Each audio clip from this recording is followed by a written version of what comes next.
Today in this video lecture we will learn how to use there is and there are in sentences. Friends, you know that we use there is to say that something exists or something is there in a place.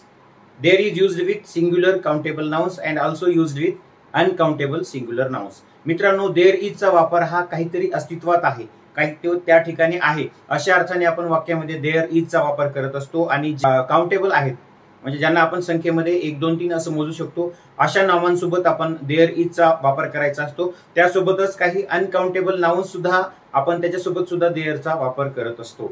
तर आता आपण हेच काही example सहित जाणून घेऊया की there is आणि there are वाक्यामध्ये कसं वापरायचं. तर पहा, there is a chair in the class. आता या वाक्यामध्ये there is a chair, chair हे जे काउंटेबल नाउन आहे तर ते सिंग्युलर नाउन आहे आणि म्हणून आपण त्याच्यासोबत देअर इज चा उपयोग केलेला आहे. तर चेअरला आपण काउंट करू शकतो, 1 चेअर 2 चेअर 3 चेअर, म्हणून त्याच्यासोबत आपण देअर इज चा वापर केलाय कारण ते सिंग्युलर नाउन आहे. कारण अ आलंय, आर्टिकल ए आलंय किंवा अ आलंय म्हणजेच ती सिंग्युलर वस्तू आहे, एकवचनी आहे. तर अशा वेळी आपण देअर इज वापरायचं आहे. त्यानंतर नेक्स्ट आहे दुसरं, there is an ATM near my house. माझ्या घराच्या जवळ एक एटीएम आहे. तर या ठिकाणी देअर इज, आपण या ठिकाणी देअर इज चा वापर केलाय कारण एटीएम जे आहे तर ते आपण काउंटेबल नाउन म्हणून वापरलेलं आहे. तर there is an ATM near my house. त्यानंतर आर, देअर आर कसं वापरायचे, there are 3 tables in the room. आता या वाक्यामध्ये टेबल्स हे अनेक वचनी नाउन आहे म्हणून आपल्याला या ठिकाणी देअर आर चा वापर करावा लागला. 3 टेबल्स, 3 टेबल आहेत. तर अनेक वचनी असेल तर त्याच्यासोबत आपण देअर वापरायचे. There are many people at the bus stop. आता या ठिकाणी बघा, पीपल हे जे आहे तर ते काउंटेबल अनेक वचनी नाम आहे आणि म्हणून आपण या ठिकाणी देअर आर चा उपयोग केलेला आहे. There are many people at the bus stop. Bus स्टॉपवर खूप सारे लोक आहेत. त्यानंतर मित्रांनो, हे झालं काउंटेबल सोबत. आपण अनकाउंटेबल नाउन, सिंग्युलर नाउन सोबत सुद्धा देअर इज चा उपयोग करत असतो. तर ते कसं पहा, there is some milk in the fridge. आता या ठिकाणी मिल्क जे आहे तर ते नाउन आहे पण ते अनकाउंटेबल आहे, ज्याला आपण संख्येमध्ये मोजू शकत नाही. तर ते मोजण्यासाठी आपल्याला लिटर या परिमाणाची, लिटर या मोजमापाची गरज लागते. पण ते अनकाउंटेबल आहे, सिंग्युलर आहे म्हणून आपण या ठिकाणी देअर इज चा वापर केलाय. म्हणजे काउंटेबल असो किंवा अनकाउंटेबल असो या दोन्ही सोबतही आपण देअर इज चा वापर करू शकतो. Next example, there is some sugar on the table. आता या ठिकाणी शुगर, शुगर हे सुद्धा काय आहे, अनकाउंटेबल नाउन आहे आणि म्हणून मग आपण त्याच्यासोबत देअर इज चा वापर केलेला आहे.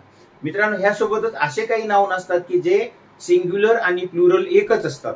तर अशा वेळी सुद्धा आपण त्याच्यासोबत देअर इज चा उपयोग करायचा आहे. जसं की there is a fish in the pot. आता या ठिकाणी फिश हे जे नाउन आहे तर ते सिंग्युलरही वापरतात आणि प्लुरलही वापरतात. मग असे जेव्हा अनकाउंटेबल किंवा जे इरेग्युलर नाउन्स असतात तर ह्याच्यासोबत आपण या ठिकाणी इजचाच वापर करायचा आहे. आता ह्याच्या जागी समजा न्यूज, न्यूज हे नाउन आलं, ते सुद्धा काय आहे, इरेग्युलर नाउन आहे, अनकाउंटेबल आहे. तर यावेळी सुद्धा आपल्याला देअर इज चाच वापर करावा लागतो. There is a news, there is a good news, there is a bad news वगैरे वगैरे.